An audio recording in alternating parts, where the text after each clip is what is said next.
Hello class 10 children. Now today we'll be dealing the last topic in part A, employability skills, that is green skills. Now green skills you all have studied in class 9th also. It is the same, just a few things are added. Now first of all, in the green skills I would like to tell you what is environment.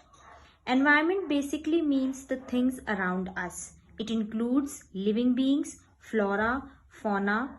Flora and fauna, you all know. Flora refers to the plants and fauna refers to the animals. Non-living things, vegetation, climate, natural resources, all these. That is your environment. Now, what is the relationship between society and environment? The society constitutes a group of people who are living together in a community, a village, a city, a town, a state, or a country. Now these group of people, they share their ideologies with each other, plus they are affecting the environment. For example, if a group of people believe that rivers are sacred, they are holy, then all people belonging to that group will follow the same practice and will support their belief.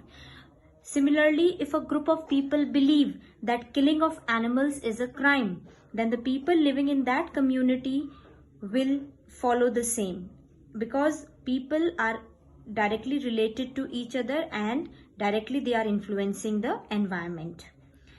As Newton's third law says, every action has an equal and opposite reaction. The same is true in case of society and environment. If we will be friendly to the environment, so will the environment to us. But what the man is doing today, to fulfill our greed, we are exploiting the resources of environment, the natural resources.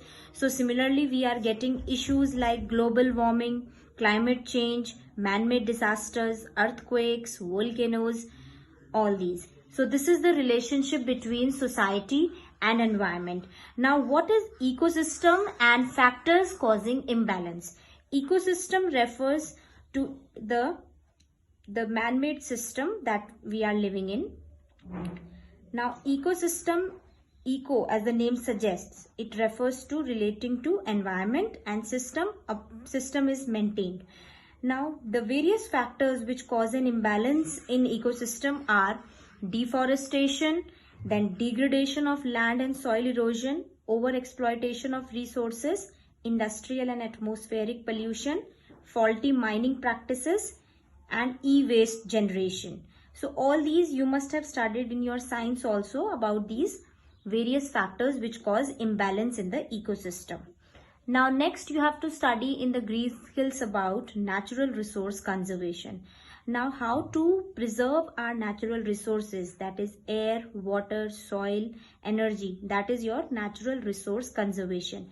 And why are we conserving it? We are conserving it, we are using them. We have to use them judiciously so that our future generations, upcoming generations, they can be prosper, they can have a prosperous life. Now, natural resource conservation, we have air conservation, water conservation, land conservation, and energy conservation. Air conservation can be done if we minimize the release of toxins and we minimize using public transport, car, instead of that carpooling, use of electric vehicles that run on CNG rather than petrol or diesel. Similarly, pollution check, that means use the green ways to renovate and construct buildings and houses, will also help reduce the air pollution. Now next is water conservation. Scarcity of water has caused international agencies to act immediately. So water conservation is important because our body, we cannot live without water. 70% of our body is constituted of water. So basically water conservation can be done by us. Then land conservation, if we follow the 4 R's, that is refuse, reduce, reuse, recycle. So this will help in land conservation. Then next is your energy conservation. We use a lot of non-renewable sources of energy. Instead of that, if we use renewable sources of energy, that will be your energy conservation. That means we switch off the fans and lights when not in use, switching off various electrical equipments. All these will help in conservation of wind, solar and wave energy. Now next is green economy and its importance. Now green economy refers to the biological economy which is concerned with renewable energy. What is renewable means? That can be renewed, reused.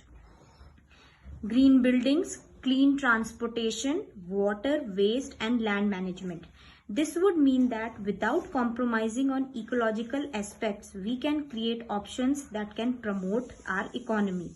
According to United Nations Environment Program, that is UNEP, a green economy is defined as a low carbon, resource efficient and socially inclusive.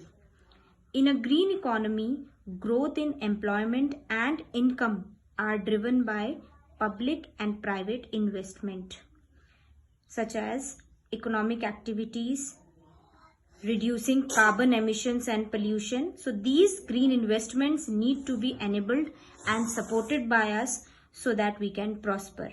Green economy provides an approach to sustainable economic growth. Sustainable means we are conserving our resources for future use.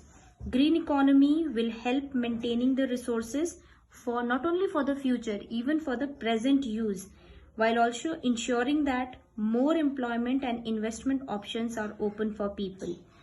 So a green economy will observe less health concerns and promote healthy lifestyle with use of best technology to grow. So this kind of economy will be self-dependent and it will take effort of all of us to maintain it. So children, this is about your green skills. That is all for today. Thank you and have a nice day.